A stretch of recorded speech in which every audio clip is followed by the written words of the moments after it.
Ang KNN ay hatid sa inyo ng UNICEF. Basta nga! Ako'y nawawala! Nawawala! Talagang sadyang curious. Kaya kung ano-ano mga bagay sinusubukan natin.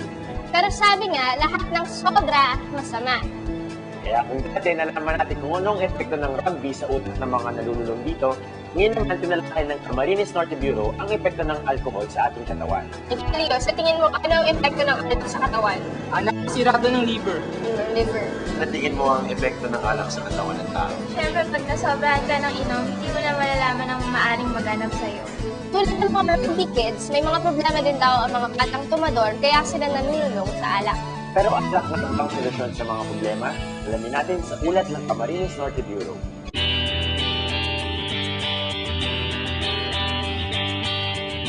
Tulad halos lahat ng kabataan, marami kaming mga bagay na naisubukan.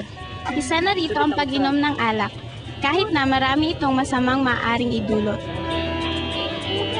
Dito sa Diet Camarines Norte, may nakilala kaming isang grupo ng mga kabataang lulong sa bisyo ng pag-inom ng alak. Isa na rito si Nair. Paano ka natuto or nagsimulang uminom? Pinashot ako nung barkada ko. Hanggang sa nagbuno ng araw-araw. Ano-ano naman yung mga dahilan kung bakit ka uminom? Sa magulang at sa problema ko. Ano yung tungkol sa magulang mo na pinoproblema mo? Inuwanan ako. Kinausap namin si Mang Randy, ang nagsisilbing pangalawang magulang ni Nair. Mang Randy, kailan po at paano po ba napunta sa inyo si Nair? Yung nabarkada siya ng mga nandyan sa akin. Tapos di na siya naalis dyan sa amin. Nauwi yan sa kanila, sa labo. Nabalik din siya dito sa amin. Pag umiinom po siya, pinangangaralan niyo po ba siya or pinagsasabihan? Oo, dahil parang ako na rin ang magulang niya pag nandito siya sa akin eh. Kaya lang hindi rin kaya. Talagang gusto niya ganyan na buhay niya. Pero pinagsasabihan ko pa rin. Baka sakaling magbago ang isip niya. Kaya lang, talagang pagdating pa lang sa amin, ganyan na talaga gawa niya eh. Ayon sa nakausap naming individual and family counselor, maraming posibleng dahilan kung bakit nalululong ang mga kabataan sa alak. Isang dahilan dito is actually poverty na rin, no? Dahilan sa poverty, nawawala ng access ang mga kabataan sa lahat ng dapat nilang gawin, no? Pag-aaral, yung tamang environment sa paglalaro at tamang environment sa mga peers nila na kung saan magkapakipakinabang. Sa kawalan ng mga bagay na ito, nalululong sila sa mga bagay na kung saan nagdudulot ng mga artificial na kaligayahan ika nga, no? Siguro makikita natin dito na pwede maging cause na rin, no? Yung accessible yung mga bagay nito sa kanila sa pamamagitan ng media, no? Isa pa dito siguro sa masasabi nating dahilan ay dahilan sa sabi nga natin na mga problema, no?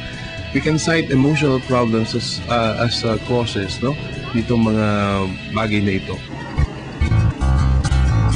Hindi kaya natatakot ang tulad ni Nair sa mga masasamang epekto nito sa kanilang katawan?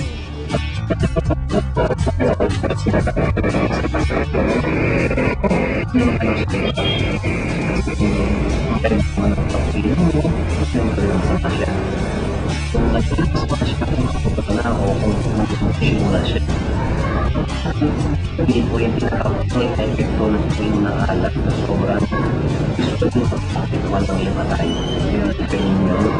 So, kaya sa mga tinatawag na deliver. Minsan,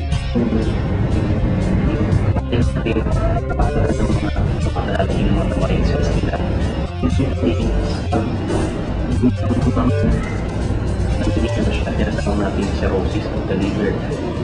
Ang sobrang alak sa ating katawan ay maaari ring makaapekto sa ating digestive organs.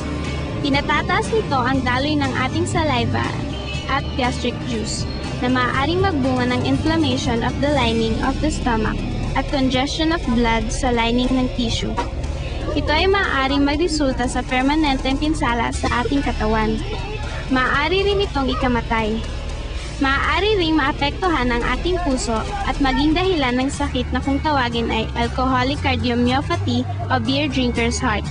Maaari itong ikamatay sa loob ng 3 hanggang 5 taon mula sa unang indikasyon ng heart failure.